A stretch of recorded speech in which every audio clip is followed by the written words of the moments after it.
इसलिए मैं मैनेजर से मिलना चाहता हूँ। ये सुनते ही प्रणव जोर जोर से हंसने लगा और बोला, तुम्हें उसकी जरूरत नहीं पड़ेगी, मुझे अपना चेक दिखाओ। अभिनव ने गुस्से में प्रणव को अपना चेक दिखा दिया।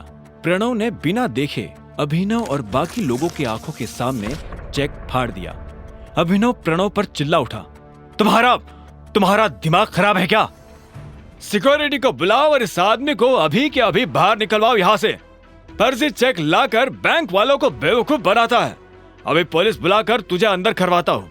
इधर अभिनव ने अपने फाड़े गए चेक के टुकड़ों को मुट्ठी में भरा और गुस्से में अपनी मुट्ठी भींच ली।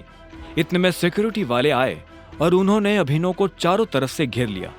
छोड़ो मुझे, छोड़ो, अभिनव ने कहा और गार्ड्स के हाथ से खुद को छुड़ाने की कोशिश करने लगा, लेकिन वो लोग उसे छोड़ नहीं रहे थे। क्या हो रहा है यहाँ? यह आवाज और किसी की नहीं बल्कि बलराज की थी। उसने अभिनव को दूर से ही पहचान लिया था। बलराज को देखते ही अभिनव की जान में जान आ गई थी। अब कोई उसका कुछ नहीं बिगाड़ सकता था। प्रणव ने बलराज की तरफ देखा और बोला, सॉरी सर, मुझे पता नहीं था कि आप इस तरह यहाँ आ जाएंगे। मैं तो बस इस आदमी को फर्जीवाड़ा करने से रोकने की कोशिश कर रहा था। यह सुन बलराज ने अभिनव को ऊपर से नीचे तक देखा और फिर गार्ड्स की तरफ देखते हुए बोला, छोड़ दो उसे, बलराज ने कहा और मैनेजर के कैबिन की तरफ बढ़ने लगा। उसने पलटकर अभिनव को भी अपने साथ आने का इशारा किया। अगर इसने कुछ गलत किया है तो इस बारे में मैनेजर को पता होना चाहिए। अगर तुम अपने लेवल पर एक्शन लोगे तो हो सकता है कि मैनेजर बुरा मान जाए। जी सर, प्रणव ने हाँ में सिर हिलाते हुए कहा। बलराज ने अभिनव को घूरा और उसे अपने साथ अंदर आने का इशारा करने लगा। दोनों एक साथ मैनेजर के बड़े से कैबिन में दाखिल हो गए थे। मैनेजर अपनी कुर्सी पर बैठकर कंप्यूटर पर काम कर रहा था। बलराज ने उसका ध्यान अपनी तरफ खींचने के लिए दरवाजे को जोर से बंद किया। अचानक से मैनेजर की नजर दरवाजे पर पड़ी। जब उसने देखा कि सामने बलराज खड़ा है तो मैनेजर खुद अपनी कुर्सी से खड़ा हो गया। बलराज सर, आप यहाँ कैसे? मुझे बुलवा लिया होता। बलराज ने उसे खींचते हुए देखा और बोला, वैसे तो मैं यहाँ कुछ काम से आया था, लेकिन बाहर जो मैंने तमाशा देखा तो मुझे लगा कि पहले उसके बारे में तुमसे बात कर लेनी चाहिए।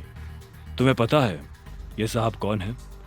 मैनेजर ने अभिनव की तरफ देखा। उसकी नजर उसके चेहरे से फिसलते हुए उसके हाथों और आखिर में उसकी अंगूठी पर चली गई। जैसे उसने अंगूठी पर बने उस निशान को देखा तो मैनेजर का मुंह खुला का खुला रह गया। उसके मुंह से निकला, बाप रे बाप, ये टाइगर है। ये कौन है? अभिनव ने बलराज से पूछा। ये उस टीम का आखिरी हिस्सा है जिस टीम के तुम कैप्टन हो, टाइगर। इससे पहले कि अभिनव कुछ कह पाता, मैनेजर उसके पैरों में आकर गिरा और बोला, टाइगर, आपको यहाँ कितनी देर हुई और मैं आपके लिए क्या कर सकता हूँ? फिलहाल तो आप मेरे पैरों में से उठ जाइए। आपको और इनको छोड़कर किसी को नहीं पता कि मैं टाइगर हूँ, अभिनव ने कहा। यह सुनते ही मैनेजर अपनी जगह पर खड़ा हो गया और बोला, आपको देखकर बहुत अच्छा लगा। अब आप आ गए हैं तो हमें जरूर इस मुसीबत से बाहर निकाल ही लेंगे।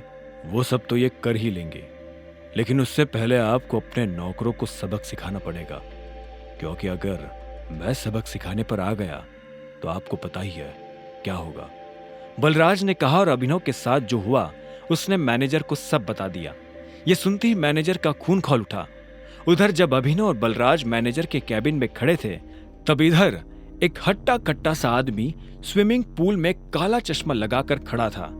उसकी आंखों पर चश्मा, गले में सोने की मोटी चैन और बगल में विस्की का ग्लास था। वो आदमी लड़की के गालों को सहला रहा था। तभी उसे किसी के पैरों की आवाज सुनाई दी। उसने देखा उसका सेक्रेटरी भागते हुए उसके पास आ रहा था। सेक्रेटरी उस आदमी के पास आया और बोला, सर, अभी खबर मिली है कि टाइगर लौट आया है। यह सुनते उस आदमी का हाथ रुक गया। उसने लड़की के गाल पर से हाथ हटाया और हाँ में सिर हिलाते हुए सिगार पीने लगा। आप कहते हैं तो? सेक्रेटरी आगे कुछ कहता उससे पहले उस आदमी ने कहा, अभी नहीं, अभी तो आया है, थोड़ा उछल कूद करने दो, पर हाँ, इस बार उसे पिंजरे में डालने की गलती नहीं करनी है। सेक्रेटरी ने हाँ में सिर हिलाया और वहां से निकल गया। Who is tiger? बगल में खड़ी उस लड़की ने पूछा।